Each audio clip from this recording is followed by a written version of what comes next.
Antes de nada, si te gustan nuestros vídeos, dale el botón de suscribirse.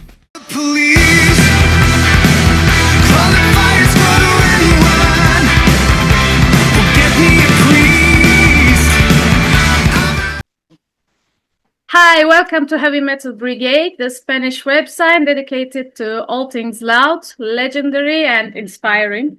Don't forget to follow us for more exclusive interviews and some concert reviews, as well as album reviews, and basically all things heavy. And today we are thrilled to sit down with Marcus, the genius behind the tasty bass lines of the Swedish band Nestor, a band that's bringing back basically the glory days of rock and with a lot of 80s magic. So, hi, Marcus. Thanks for accepting this interview. Hi, thanks for having me. Great to have you here. So, I'm sorry, but I have to start with a personal story. And you know what I'm going to talk about. Go for it. Yeah. So I first discovered Nestor through the album Kids in a Ghost Town, and I was instantly hooked. I couldn't listen to anything else for a long time, I have to admit. Like a psychopath, I listened to it on repeat, and I even tried to learn some of the bass lines because I'm a beginner still. So Yeah. and it was quite difficult. It is still. So then one day I decided to send you a message asking for the times of On the Run. I was expecting, no answer, or maybe you would write down a few notes and send me a photo and that's it. But you went above and beyond and you actually wrote down the whole song. It's like 3 pages and send it to my home, and I have it right here. Cool. So not many people does that nowadays, so I wanted to publicly thank you for it. No I have problem. the chance. Yeah, I'm happy that you like it, and I hope that you're practicing, and then you'll play it for me one day. One day, still I can't. Yeah, cool. It's so difficult. Yeah. But I have perfect time, so maybe I'll play it for you one day. Yeah, cool. Okay, so let's start with the band's history a bit, because it's for me at least it's very interesting, right? You originally formed in the late 80s, and then somehow in the 90s you went your separate ways, and magically after like 30 years, right, you came back with Kids in the Ghost Town. And I would like to know, were you completely musically inactive during that time? How did it all work? Why you waited so long? If you can give us a brief summary, I would love to hear it.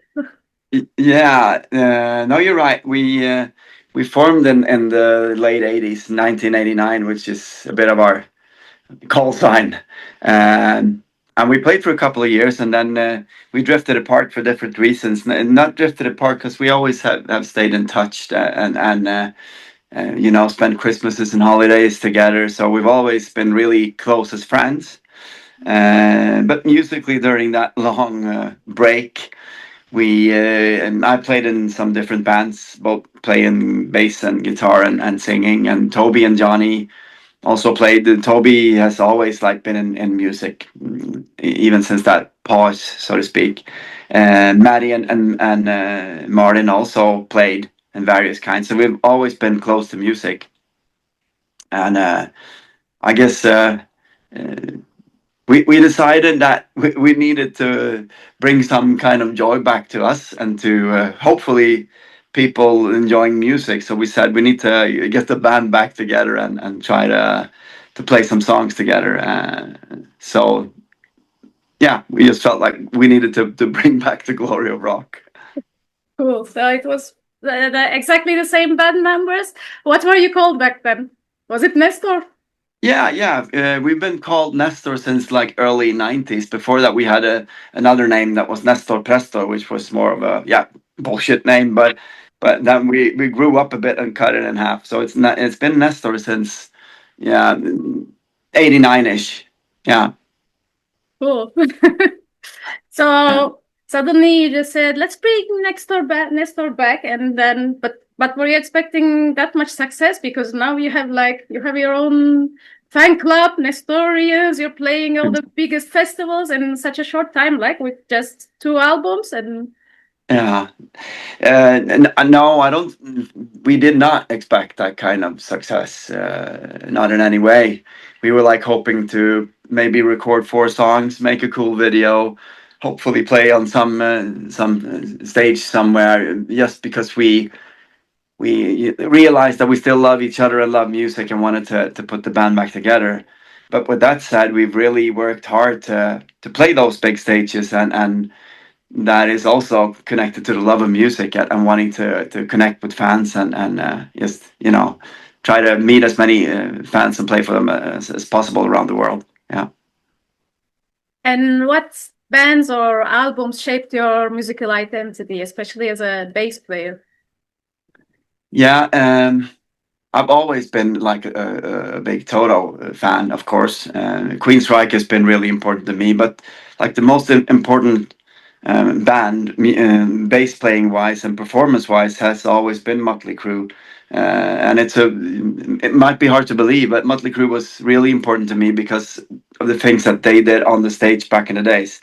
There was no one performing like them, and Nicky Six is not the best bass player in the world. Technically, he isn't, but he is a really great performer, or was back in the days. And I was 12 the first time I saw them, so he was my biggest influence of wanting to play the bass and run around and do shit. And so I'm always going to come back to him as my go-to guy, how it started. But again, then I appreciate amazing bass players today, and there are so many of them and so many bands that in any band today, really great artists. Yeah, so I was going to ask your top 5 favorite bands from the 80s, but you're basically saying Toto, Mötley Crüe, right? Yeah. Anything else that comes to your mind? Yeah, of course, like Queensryche, Survivor, Bon Jovi, all of them were super important to me and a big part of my musical upbringing. My brother brought all the albums. He was like 3 years older, so yeah, I basically listened to what he did. It's typical, right? Also, Yeah, with brothers and sisters. And what about the newer bands? Can you name some that you enjoy listening to? Yeah, nowadays I try like to break the cycle and listen. I listen loads to synthwave and a bit harder stuff sometimes. I really enjoy Biffy Clyro as one of my go-to bands, and I love the Midnight, the Strike.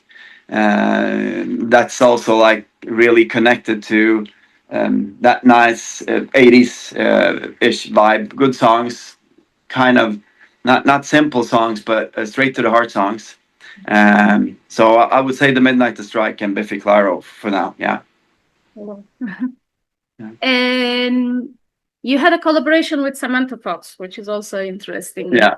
The song Tomorrow. So how did it work out? And are you already talking within the band with some new names that you would like to collaborate with, or you're already in touch? Probably you wouldn't tell me, but at least like if you have any ideas. Yeah. No, it was fun to do the collab with Samantha. Mainly because when I grew up, everybody knew who she was. The guys had her on the wall. The women loved her songs, so she was like household for everyone, so to speak. And when we spoke about doing Tomorrow, we were like, who are we gonna bring in? And then her name came up, and we said, yes, of course, let's reach out to her. So it was a fun collab. And who knows? Someday we might play it together with her live. That would be nice. It never happened, right? No, we haven't done it yet, but it needs to happen at some point, right? Yeah. Yeah. Would be nice. Yeah, it would be nice. Yeah, and according to like future collabs and stuff, I think we're open for more or less anything and everything, and we've started to talk about writing some new songs. So we'll see. We're in the talking stage at least. Right. But also it's like so much focus on coming out now and playing to all of you guys and doing some good shows. That's like the main thing now, to do that part first. Yeah. I was actually coming to that part, so let's address the elephant in the room. When are we going to have a new album? I know it wasn't a long time ago since you released Teenage Rebel. It's like 1 year? but yeah, we're already hungry. Yeah, I get it. I'm hungry too, but we need to also find that.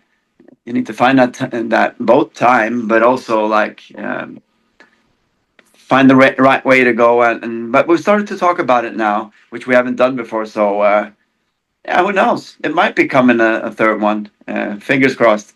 Yeah, and with the heavy schedule of touring, I guess I understand it must be complicated. Yeah, right now it's all focused on touring and bringing the best to that. And it's really fun. I love being out on the road, so I'm really looking forward to Friday now. So yeah. You're also a cinema fan, right? From your Yep. from your social media posts, I get it. So, is there a movie that you think it opened your eyes to the world or changed your life in somehow or really impacted you? Yeah, well, yeah, in different ways. I really, enjoyed, if you can say that, about American History X was one of the movies when I grew up. Edward Norton, about like, yeah, the racial issues in the U.S. that they addressed in that movie. That is really great. I love it. Great acting and good stuff. And of course, if you think about the 80s action genre, I love everything about it. And also like I love sci-fi. I'm a big sci-fi nerd. So everything from Back to the Future to Big Trouble in Little China to Aliens is one of my all-time favorite movies. Are you seeing the series Eleanor? Yeah, I've just seen one episode and it's like the perfect setting. It's the right time frame also, just before Aliens, so it's great. Yeah, amazing. Have you seen it? Yeah, I've seen all the episodes. I think today they will release the new one. So I'm looking forward to it. Yeah, don't tell me anything. I've just seen the first one. No spoilers, but it's amazing. I'll tell you that. Cool. So let's get back to the personal lives of the band members. You all come from different walks of life, right? You're a police officer. I think I can say that because you already say it on stage. Of course, yeah. I work in the police. Yes. You're still working? Yeah, I'm still working. Yeah. Wow, that's cool. Yeah. So, and Johnny is a tattoo artist, right? Are there any other curiosities about the other members? Yeah, Martin's doing a great work. He's a principal, so he's like helping out and taking care of kids in our future. Maddie works in public service, so he's a technician in public service. And Toby works mainly with music, like he's done like all of his life. So, yeah. Yeah. And Toby is also a producer, right? And I read that he once worked with the Spanish pop singer Edurne. I don't know if you know her or if you heard about her. No, I haven't, sadly, but I'm sure he has. He's worked with loads of writing songs, producing, and lots of bands and people. So he's really been active in that side of music, also like producing and writing. So yeah. It was really interesting for me because here in Spain, she's like a really well-known pop star. And then it got me thinking, do you think having a pop background helps in writing rock songs? Because I feel like it is kind of noticeable in Nestor's music because of the catchy melodies, the song structures. Yeah.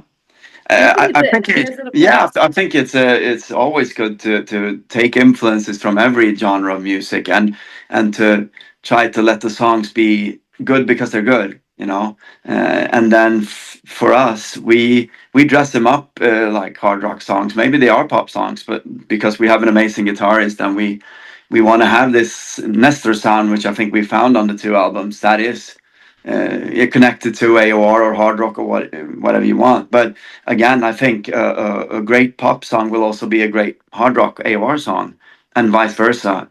It's about daring to just be in good songs, I think. Yeah, I agree. Yeah. And do you feel like your creative process sometimes feel unfinished? What I'm meaning about with this is like after releasing the album, do you find yourself thinking, I should have played another rhythm on that song, or maybe if we change the structure of that song, it could have been better, but it's already released. Does it happen? Yeah, I get what you mean, and I would say mainly no. I think we've kind of worked through the songs really hard and felt like this is how they need to sound, like on an album. But when we play them live and we rehearse them to play them live, we sometimes do modifications that, play different stuff or change tempo, change some of the structure because that is better for the live version. And you can feel the development of a song live, and you say that it needs this. And I don't play exactly everything live as I do on the album. I steal some new stuff in, like put some new stuff in there from time to time, just because I think it fits. But also, it's about giving each other space in different areas of the song, and that is mainly done in the studio for us. That this is how it needs to sound, and this is where you get your space, and this is where I get mine. And you don't want to steal that from the song, even if you can modify it live. Yeah. I feel like someone leaked my questions to you because, like, everything I'm about to ask, you're already telling it. So it's amazing. Sorry. I was actually going to ask that because I feel like you have been changing some of the bass lines, and when you're playing live, maybe making it a bit more simple or more repetitive. Because I noticed I actually made my bass teacher listen to Nestor, and he became a fan because of your bass lines, obviously. Oh, cool. Because he says like he just doesn't stick to the whole melody during the whole song, and he keeps changing within the scale. It's amazing. No, but I tried it. 1989 is an example of where I play something else on the album in the two verses, and it is because on the album it's great.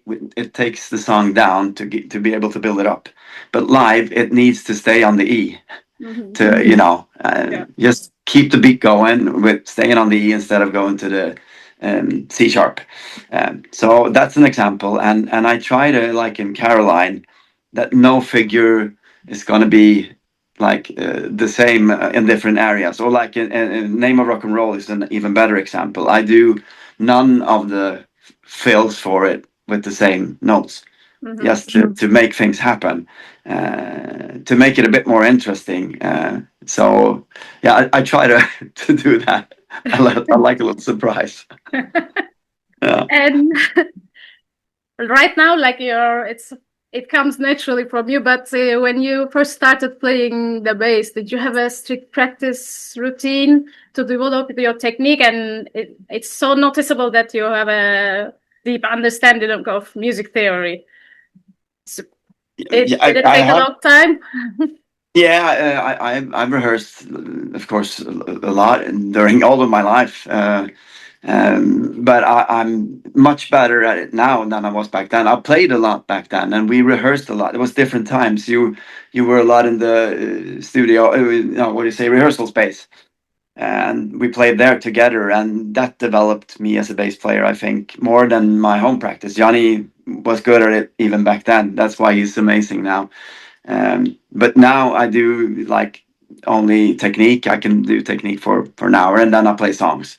And I try to sometimes, just play the songs and just improvise to them to just be in the song. So yeah.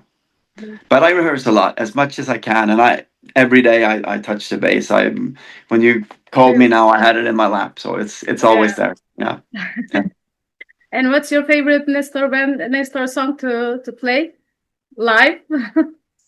My favorite one is one we're not playing there as much as I would want to, because it's a bit slow, and we have a lot of slower songs. But We Are Not Okay is my favorite song for many reasons. I love the bass line in it. I love the darkness and the meaning of the song that like addresses that. And yeah, we're not always okay. And it's okay to talk about it, and it's okay to not feel okay.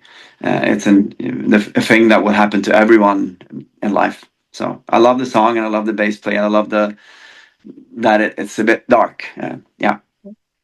Yeah. I don't think you played it when I watched you, as far as I remember. maybe. No, Okay. we played it at Nestor Fest and at some other occasions, but it usually, doesn't fit in a set. You want it to be a bit more up tempo and just some slower songs. Yeah, Yeah, party mood. exactly. Yeah, And what I get from social media posts, it doesn't seem like you're a gear obsessed musician, right? Like just your Ibanez, which you are happily endorsed, and no yeah, fancy pedals. yeah. Is it No, right? I'm the most boring gear bass player gear wise. I say like put the cable in, put everything in the middle, up with the volume, and then play. That's me. I'm not really interested in pedals and stuff. And I got great help from my stage tech and the sound engineer with the rest of the sound and stuff and compression and everything. So I just want to play, turn up the volume and play. Yeah, Without complicating things, yeah. yeah, yeah. No. My next question is something I always find interesting to ask all the Swedish people that I meet. Yeah. How do you explain that so many great musicians come from a relatively small country like Sweden? Do you think it's a coincidence, or do you think it has something to do with the culture, or maybe the country politics that they are encouraging art and artists? What's so different in Sweden? What's working so well? No, I think one part is something that you mentioned now. When we grew up, we had great, opportunities to have a rehearsal space. We had people interested in music helping us to be there, and getting instruments you could borrow it, so you could start a band, and you got support and play, and you got like encouraged to play, and also I think the surroundings with winter, cold, dark, you sat inside, and if you loved music, you played, and you saw these beaches and stages around the world, and I'm gonna work hard to get there. So that was an inspiration, at least for me. I wanted to be as good as the bands play, and so I from the beginning have rehearsed really hard and played seriously, and wanted to set goals, and that in a combination with that we had a rehearsal space. So I think it's two things. Yeah. So coming to the end, what's the next big dream for Nestor? I mean, you played really big stages like Wacken, you're playing with Europe, but is there something in your mind like a dream? This is the next step that we would like to take with Nestor, play with this band or play in this country. Yeah, and I'm looking forward to like the upcoming tour now. Like Spain is like the beginning of the full tour, but to come a bit down to Europe, we played a lot of Sweden now and up north, so it's going to be nice to meet all the fans down in Southern Europe, and that is my first like goal, and that I'm really looking forward to. And then of course, if I could choose, I would love like to get at least one show with Bon Jovi. I'm thinking they're getting closer to finishing stuff. Of course, they released a single now, but that would be great. I played with Motley Crue and Def Leppard and Man with Kiss. It was great. And if you could put Bon Jovi into the mix, that would be nice. But then, and the next goal must hopefully be, maybe we could play the moon. That would be nice. Why not? One And day. bring everyone up there. Yeah. One day. Exactly. So just a quick heads up for Spanish fans. You will be playing this, I think it's Friday, right? Or Saturday this weekend. Friday. In Barcelona in Rock the Sun Fest. So if anyone is looking for pure 80s energy, they should not miss it. I will be missing it, sadly. So it gives me pain talking about it. Yeah, I'm sad to hear that. No, but hope people will come down because we're going to do a kick-ass show. Yeah. I'm sure they will. Yeah. So, Marcus, thanks a lot for hanging out with us today. And it's been truly awesome chatting with you. And we'll definitely keep following Nestor's journey in Spain and elsewhere. Anything else you would like to add? No, I mean, just saying that heads up, we're coming to Southern Europe now, and it's going to be so fun to see everyone. And thanks for having me. It was a really nice chat. Thank you. My pleasure. Thank you. Thank you. All right. Bye. Bye-bye. Bye. Bye. Thanks a lot. Thanks. Bye. Bye.